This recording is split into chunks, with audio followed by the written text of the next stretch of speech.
Vida e paz, bem-vindo a mais um estudo bíblico do Instituto Sal, esse espaço digital para nós mergulharmos no conhecimento das Escrituras. Sou Alexandre Pereira, fundador do Instituto Sal, e já convido você a curtir aqui esse vídeo, a compartilhar, a tocar no sininho de notificação para você poder ser notificado todas as quintas-feiras às 20 horas, quando um novo estudo bíblico vier aqui para o canal, vier ao ar no canal, você ser notificado no seu smartphone, tá bom?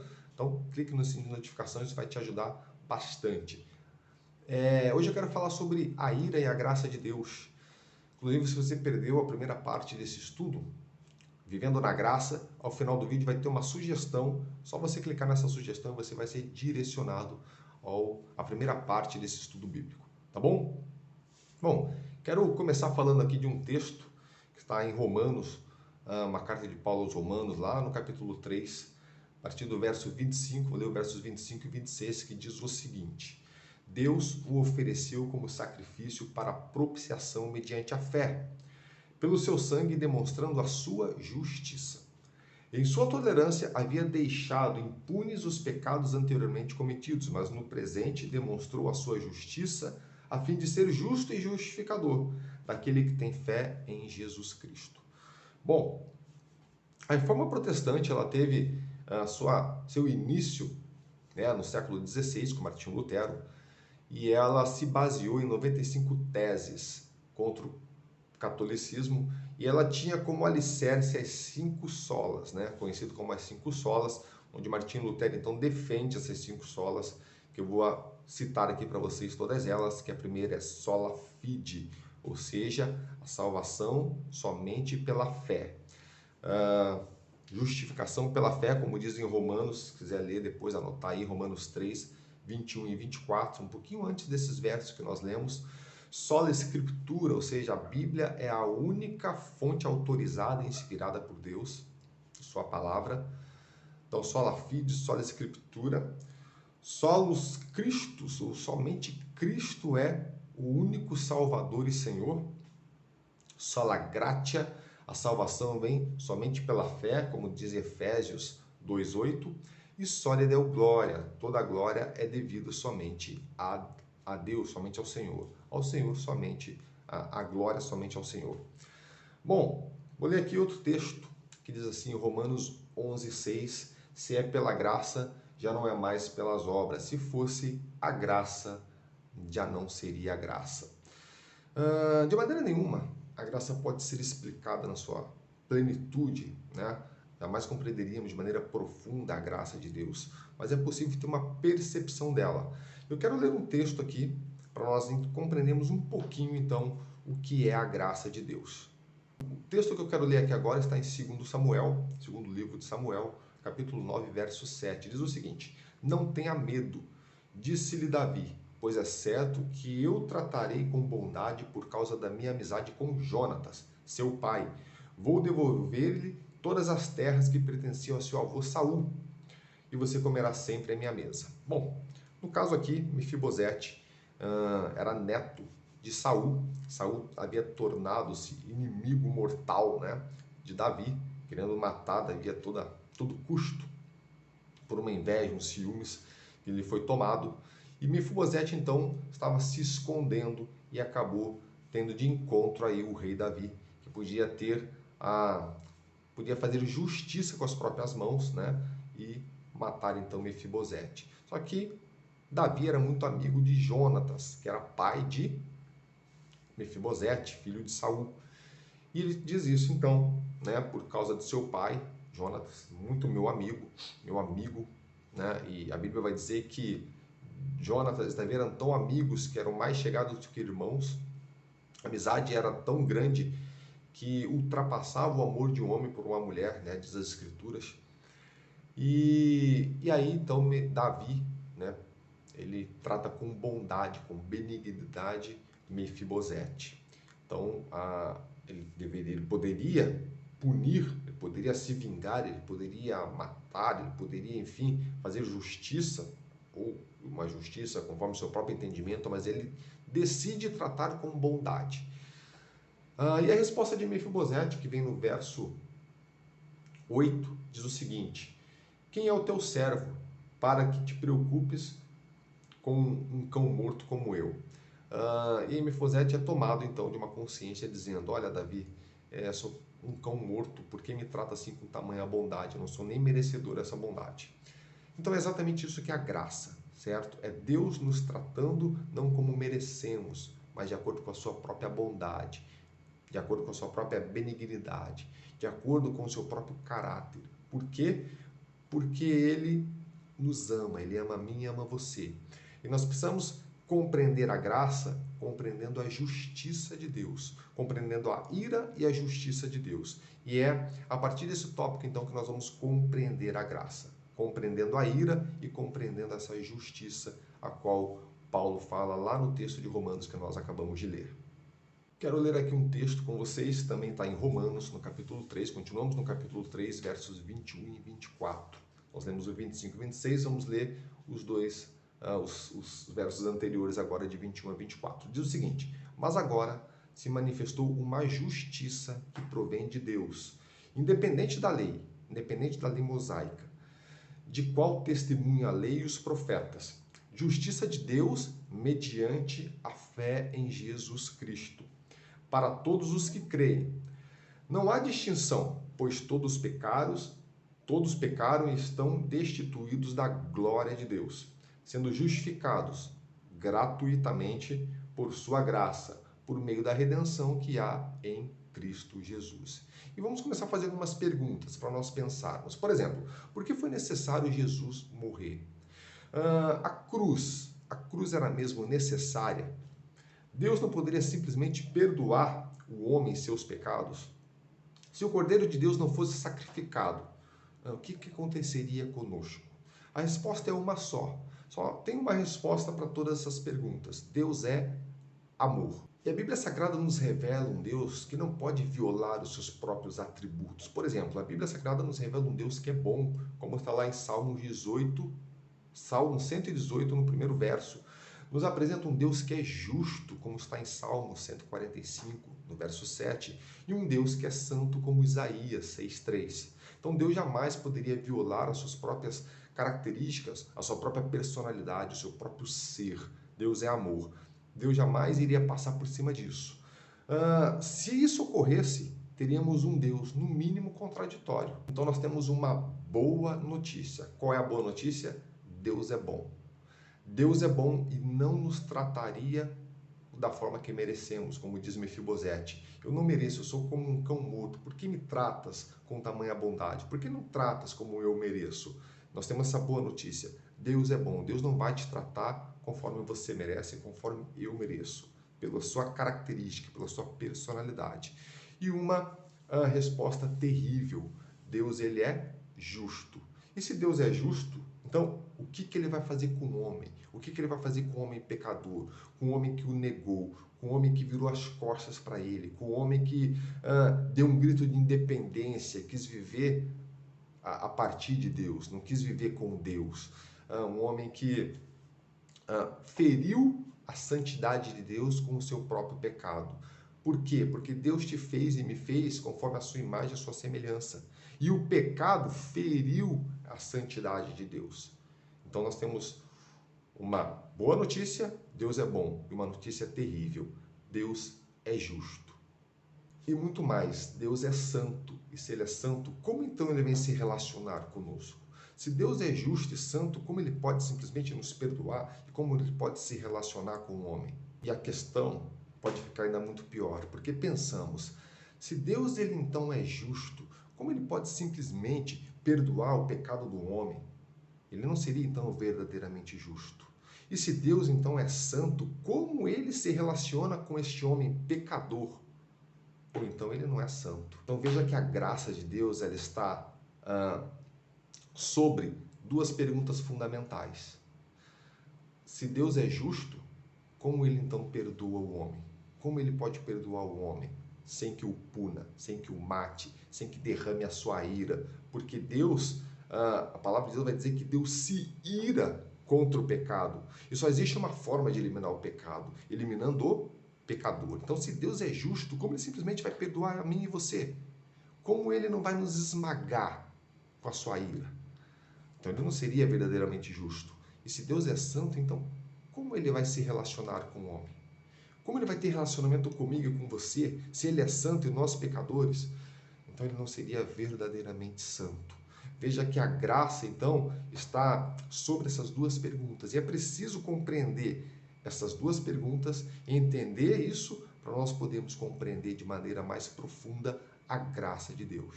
Então, eu quero ler o mesmo texto que nós lemos no início, Romanos 3, 25 e 26, mas a partir de uma outra Bíblia, a partir de uma outra tradução, uma tradução mais atual, chamada Bíblia A Mensagem.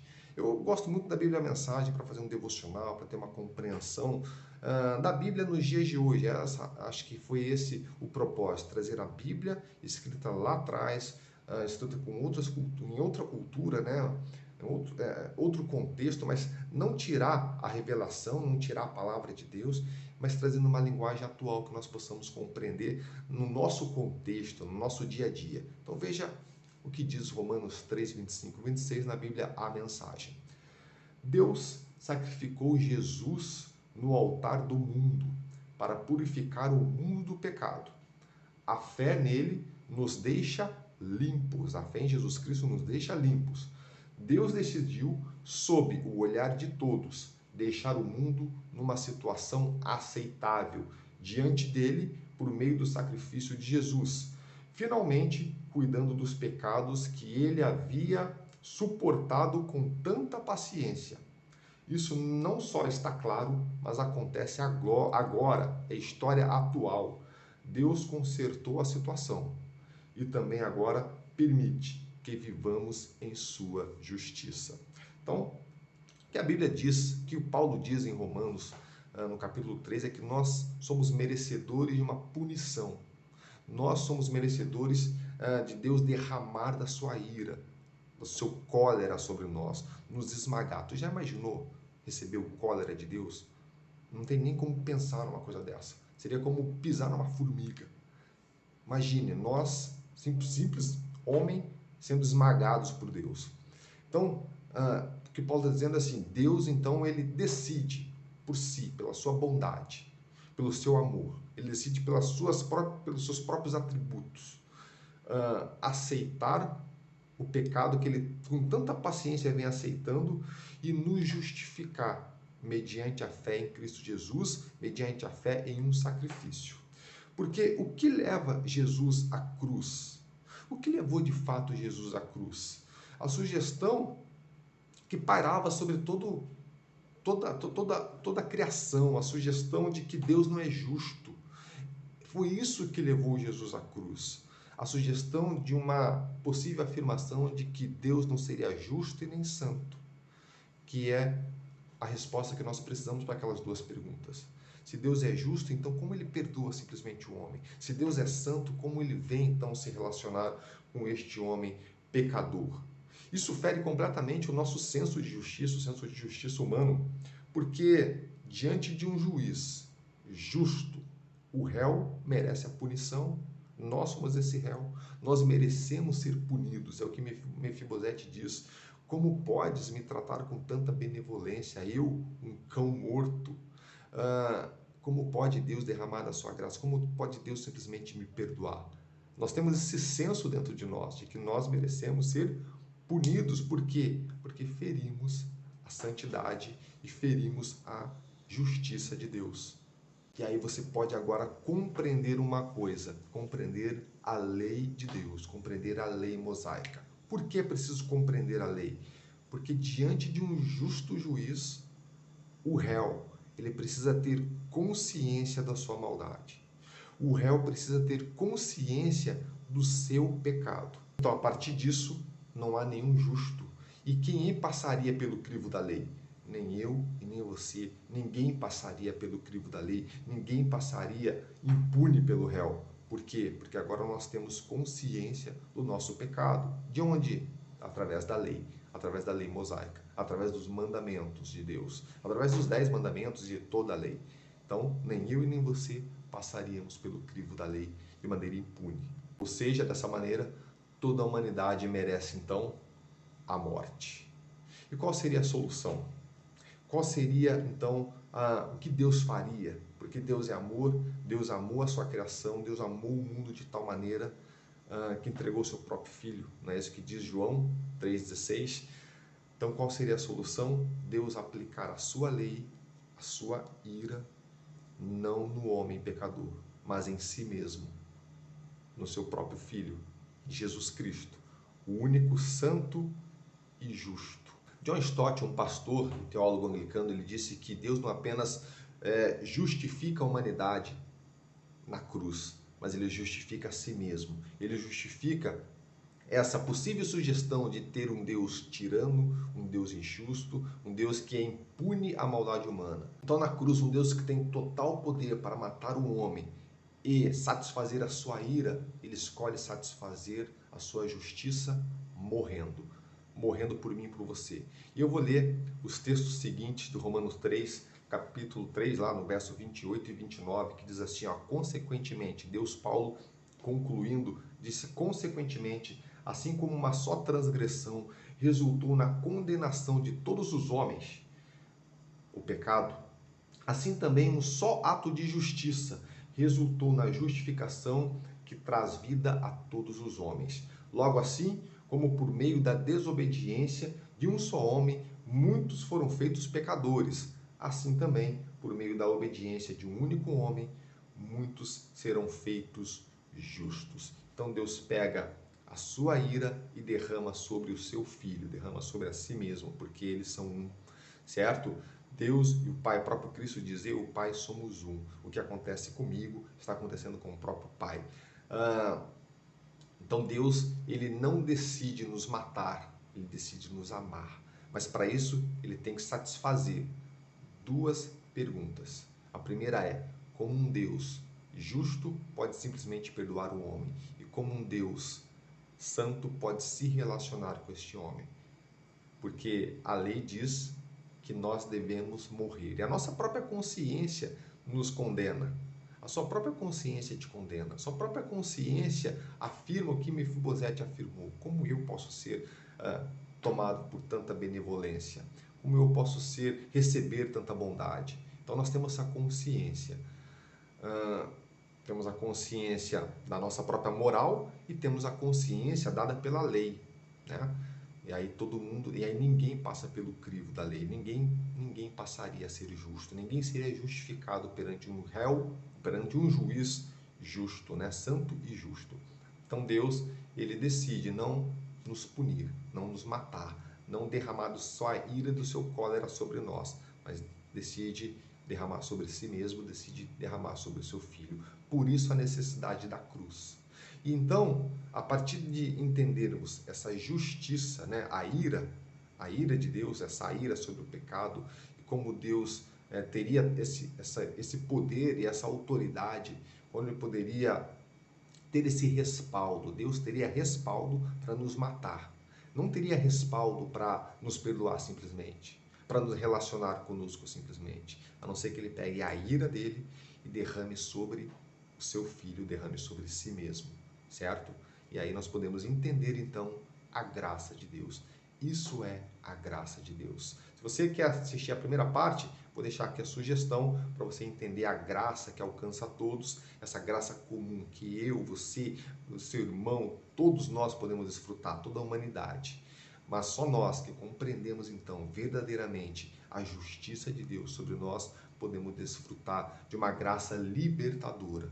Uma graça que permite nos relacionar com Deus. Uma graça que permite eu e você, pecadores, nos relacionar com Deus que é santo.